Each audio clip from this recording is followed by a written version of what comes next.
Hallo und herzlich willkommen bei Gartenzeile. Unser Rasen braucht genau wie wir Licht, Luft und Nährstoffe.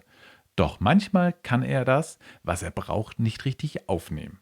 Dann können wir ihn erifizieren oder vertikutieren.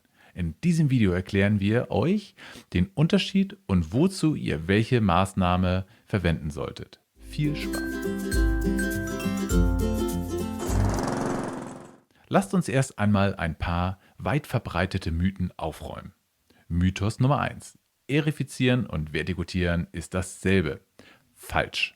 Erifizieren wird oft mit vertikutieren gleichgesetzt oder verwechselt. Es handelt sich dabei jedoch um zwei völlig unterschiedliche Maßnahmen für unterschiedliche Zwecke, wie schon die Namen verraten.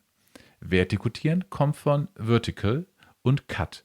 Auf Deutsch wäre der Vertikutierer wohl ein Senkrechtschneider, weil er Pflanzenreste und Unkraut aus dem Rasen schneidet.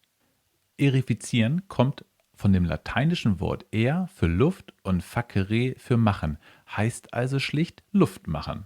Wenn ihr den Rasen in erster Linie von Moos und abgestorbenen Pflanzenresten befreien wollt, ist das Vertikutieren am besten. Denn beim Mähen und wenn der Rasen wächst, fallen immer wieder kleine Pflanzenteile auf den Rasen, so dass sich eine Schicht, der Rasenfilz, bildet. Übrigens, viel Moos kann auch ein Zeichen dafür sein, dass der pH-Wert eures Rasens zu niedrig ist. Schau gerne unser Video Rasenkalken dazu an. Wenn allerdings unser Boden verdichtet ist, was durch normales Betreten und ungünstige Witterung schwer zu verhindern ist, solltet ihr ihn erifizieren, sprich belüften. Damit könnt ihr verklebte Bodenporen wiederherstellen, die der Rasen für eine gute Wasser- und Sauerstoffversorgung braucht.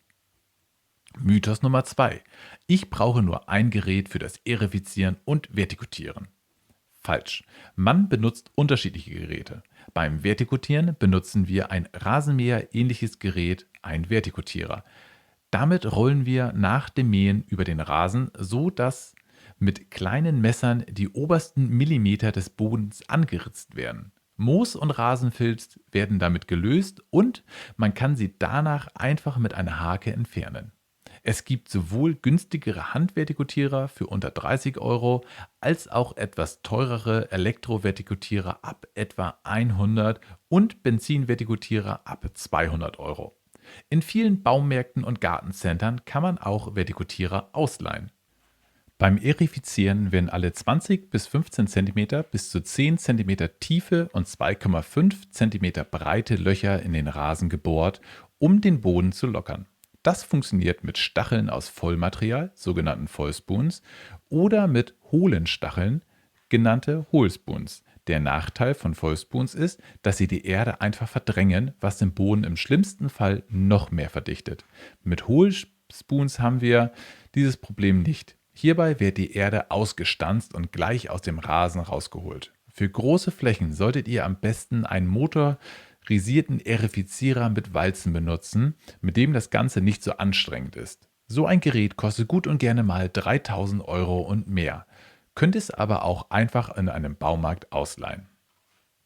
Günstiger sind Schuhe mit Vollspoons oder handbetriebenen Erifiziergabeln mit Hohlspoons. Für kleine Flächen sind die völlig ausreichend. Wenn ihr euch kein neues Gerät anschaffen wollt, könnt ihr den Rasen auch mit einer Grabegabel erifizieren. Bedenkt dabei, dass es sich hierbei wieder nur die Erde verdrängt wird, anders als mit Hohlspoons. Einige Kombigeräte haben auch austauschbare Walzen, einmal mit Messer zum Vertikutieren und einmal mit Spoons zum Erifizieren. So zum Beispiel das Einhell 2 in 1 Gerät. Unser Testvideo dazu findest du in der Videobeschreibung. Mythos Nummer 3: Wenn ich meinen Rasen vertikutiere oder nur erifiziere, hat das den gleichen Effekt. Falsch, weil Erifizieren den Boden belüftet und Vertikutieren Moos und Rasenfilz entfernt, kann das eine nicht das andere ersetzen. Im Gegenteil, das Erifizieren und das Vertikutieren ergänzen sich gegenseitig.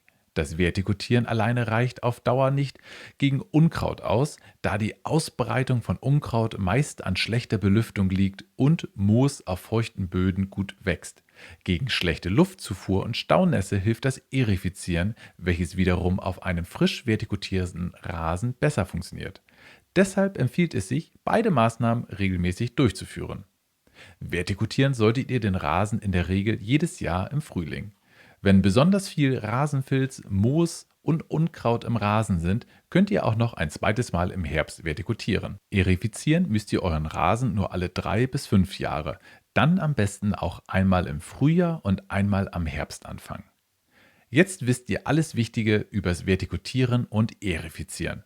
Verwendest du lieber schweißtreibende, aber günstige handbetriebene Geräte oder doch lieber ganz bequem einen Vertikutierer oder Erifizierer mit Motor? Habt ihr noch einen coolen Tipp für uns? Wir würden uns über einen Kommentar freuen. Wir hoffen, euch hat dieses kleine Video gefallen. Wenn ja, dann lasst uns doch gerne ein Abo da, um keine weiteren Videos mehr zu verpassen. Falls du eher ein Freund des schriftlichen Wortes bist und dich für das Thema Garten interessierst, schau gerne auch auf unserem Gartenmagazin unter www.gartenzeile.de vorbei. Dort gibt es noch ganz genaue Anleitungen zum Vertikutieren und zum Erifizieren. Viel Spaß, bis zum nächsten Mal.